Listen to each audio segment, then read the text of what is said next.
What's up, guys? We're back. So hot and windy today. Gonna be another hot day tomorrow. I had to rip out a tree and I got a new variety of an avocado that I want to share with you guys. So hang on tight. I'll show it to you guys. But first, gotta stay hydrated. This is what I'm doing.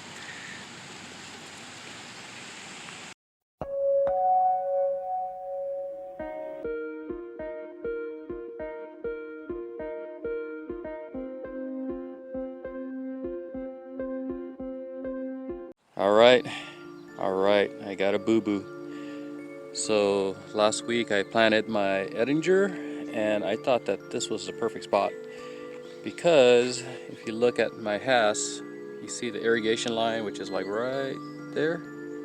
I thought it was coming right here, connecting with my Kona. So I figured that I would just plant my Ettinger right there.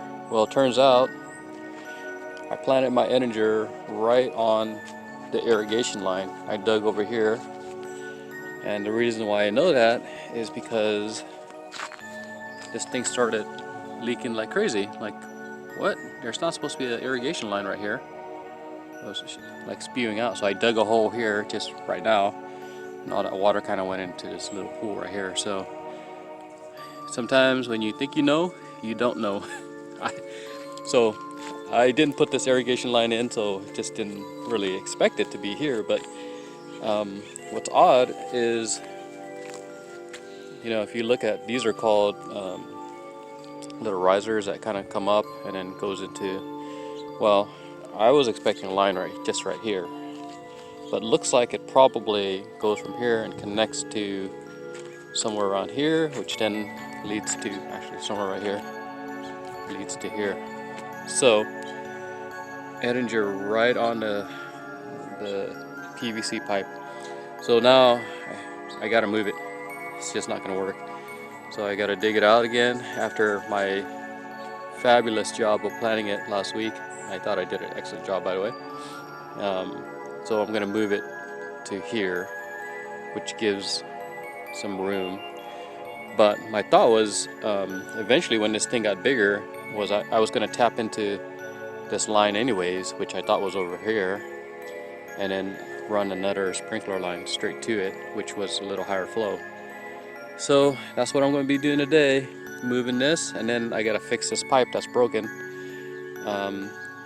Sometimes just got to do it. Alright, got the Ettinger out. There's the pipe. Now I just got to find a leak.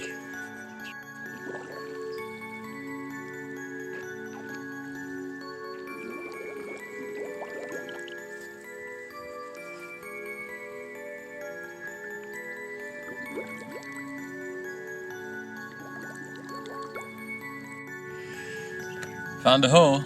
Look at that little chunk that got taken out. I probably did it because I was digging right here to plant my Ettinger, and you know, I didn't go that deep because my plan was to kind of have it raised a little bit. So I'm actually glad I found it now versus later, because if my tree was big and this is where the Ettinger would have been, it would have been bad. I wouldn't want to be digging underneath a tree to try to fix a little hole like this.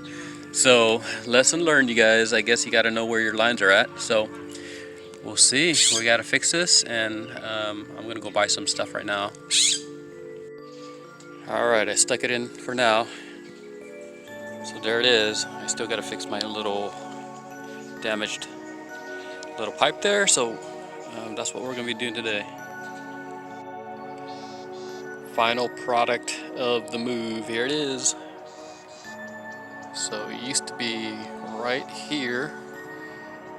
Dug it up, moved it to right there. So wasn't that far away from it. But essentially I made a new riser that kind of came up right here, using some old parts that I had. But that's where the sprinkler line, or I guess it's called a zone or a lateral, that's where it's at. So it's doing okay. It took it just fine. Luckily I got it ahead of time, or before the roots started to spread out, which is a good thing. So the root ball was still pretty much intact, and then I was able to just move it over. And then of course after I moved it over, the next night whatever animal we got came back and started digging it up. So I got a camera. I'm gonna hopefully set up my camera so I can actually see what it looks like, and hopefully we can figure out what type of animal it is that's actually out here. And it's not just my Ettinger that it kind of dug up. It came and dug up all of my other avocados too, and I've already shown you some footage of it doing that, so nothing new. But good thing we caught this ahead of time, because if we didn't, we would have to dig it back out when it was more mature, which is a bad thing. And lesson is, I guess the lesson overall is, if you're planting something, run all of your irrigation and not just part of it, not just the part to the plant that you have, but run everything that you have around the area, just to make sure nothing else got disturbed or moved or broken or cracked or whatever it may be. But here we are, we're up and running now. So I also bought some stakes, so I'm gonna stake this Ettinger up as soon as I can, because we do have this new growth that's kind of like a new leader that's shooting up. I want to kind of train it to go more up, and hopefully that's gonna make this tree a little bit more upright.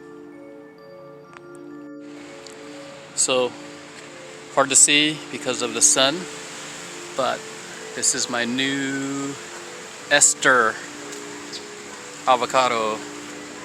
So the Esther is supposed to be an A-type, and that's why I thought that was a good idea to kind of get another A-type. One thing that made me decide to get an Esther, and a couple other things that made me decide to get an Esther, was one, the fruit was actually supposed to be pretty big, like 14 to 28 ounces. The tree size is 2/3 the size of a Hass avocado for tree size, and it's supposed to be 2 times more productive than a Hass.